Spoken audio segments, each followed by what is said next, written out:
কি যে করি আমি আর পারছি না।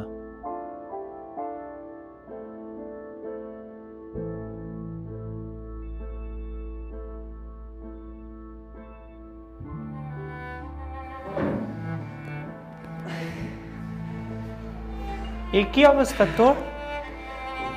খুব দুর্বল লাগছে নাকি? আমাকে ডাকলি না কেন? তাহলে তো তাড়াতাড়ি চিকিৎসা হতো। আর চিকিৎসা